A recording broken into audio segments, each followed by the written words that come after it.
Bismillahirrahmanirrahim. Assalamualaikum warahmatullahi wabarakatuh. Alhamdulillahirabbil alamin. Wa bihi nasta'inu ala umuri dunya waddin wa ala alihi wa sahbihi ajmain. Amma ba'du. Segala puji tercurahkan kepada Zat yang Maha Suci yang telah menciptakan bumi. Puja kepada Zat yang Maha Kuasa yang telah menciptakan alam semesta.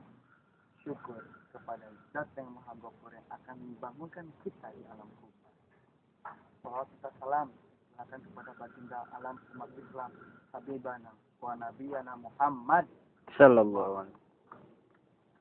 Insyaallah pada kesempatan ini saya akan coba sedikit memaparkan cara atau metode pemahaman hadis. Nah, sebelum kita beranjak ke pembahasan ini, sebelumnya saya akan menjelaskan apa itu hadis.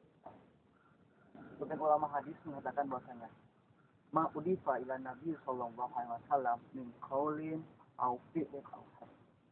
Segala sesuatu yang disandarkan kepada Nabi Muhammad sallallahu alaihi wasallam, baik itu dari segi ucapan, perbuatan ataupun kesepakatan. Nah, sedangkan dalam pembicaraan Islam itu sendiri ya, hadis itu menduduki peringkat kedua, yang mana pertama dari Al-Quran, yang kedua Al-Hadis. Jadi fungsi hadis di sini bisa sebagai penjelas, yang pertama itu penjelas Al-Quran.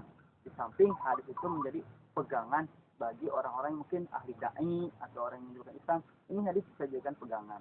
Nah, dalam segi prakteknya itu sendiri ya, keberadaan hadis itu tidak hanya telah mewarnai masyarakat dalam kehidupannya dari berbagai aspek kehidupan, akan tetapi keberadaan hadis ini juga telah menjadi bahan dalam kajian dan penelitian yang sangat menarik, atau bisa dikatakan penelitian yang tidak ada akhirnya gitu loh.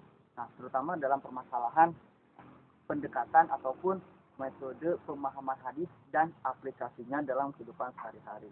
Nah, apabila kita berbicara tentang metode pemahaman hadis, mungkin para ulama dahulu juga telah memaparkan ada banyak metode memahami suatu hadis. Nah, mungkin yang saya hafal ada metode tematik, ada metode mukoron, ada metode nafsu mansuh, ada metode pendekatan historis, ada metode wurud juga, kemudian ada metode tekstual dan kontekstual, mungkin bisa ada banyak lagi metode-metode yang lain. Nah, akan tetapi dalam kesempatan ini, insya Allah saya akan sedikit memaparkan cara memahami hadis dengan pendekatan tekstual dan kontekstual. Nah, saya langsung ke pembahasan inti. Di zaman ini mungkin sudah tidak asing, ada yang beranggapan bahwasanya wanita itu tidak boleh menjadi seorang pemimpin. Dalam artian, wanita itu benar-benar dilarang menjadi seorang pemimpin. Ini kenapa? Hal ini dilandasi oleh hadis Nabi Muhammad SAW yang berbunyi, la yufliha qaumu walau amruhum imra'atan.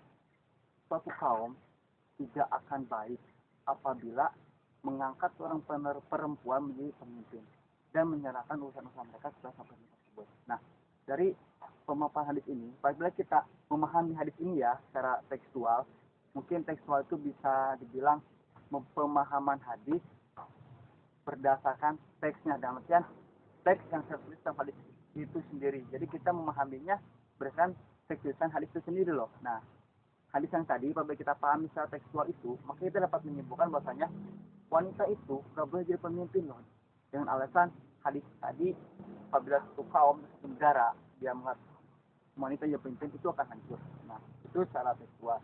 Nah, sedangkan yang kedua ada kontekstual, yang mana pemahaman kontekstual ini, pemahaman hadis mengacu pada teks hadis, dalam artian dengan melihat dulu berbagai aspek, baik dari aspek mungkin aspek wurudnya, mungkin ada aspek situasi dan kondisi waktu hadis itu datang, mungkin juga bisa dilihat dari acuan nasihat ini, hadis ini tertuju kepada siapa. Nah, apabila kita memahami hadis yang tadi yang tentang larangan wanita menjadi pemimpin, bila mendekati apabila menggunakan pendekatan secara kontekstual, maka kita dapat memahami bahwasanya wanita itu ada kalanya dia boleh menjadi pemimpin, tapi ada kalanya juga dia tidak dibolehkan. Mungkin untuk alasan tidak dibolehkan, mungkin alasan yang pertama bahwasanya arijalu qawwamuna 'alan nisa. Laki-laki itu lebih kuat daripada wanita.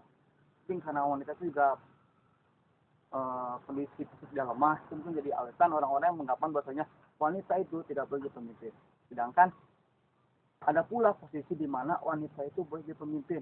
Mungkin kita ambil contoh dalam lingkup keluarga, kita lingkup kecil keluarga. Nah, wanita itu boleh menjadi pemimpin dalam rumah tangga, dalam artian tapi di situ menjadi pemimpin bukan hanya dia pemimpin keluarga dalam segala aspek, tapi hanya acuan dalam dia pemegang uang gitu loh. Kebanyakan kan suami bekerja mengatur uang. Nah, peran wanita dalam itu dia sebagai pemimpin, tapi dia pemimpin dalam mengatur atau mengelola uang. Nah, dari itu kita dapat dipahami bahwasanya satu hadis itu yang menjelaskan maksudnya wanita itu dilarang, itu terdapat dua kemungkinan. Yang tekstual mengatakan wanita itu tidak boleh jadi pemimpin. Yang kedua, boleh-boleh saja, akan tetapi pada tempat-tempat yang tertentu. Mungkin segitu pemahaman yang bisa saya kasih, pemaparan dari saya. Mohon maaf apabila ada kekurangan. Mungkin saya bisa menyimpulkan sendiri bahwasanya dalam memahami hadis itu kita bisa melakukan pendekatan secara tekstual.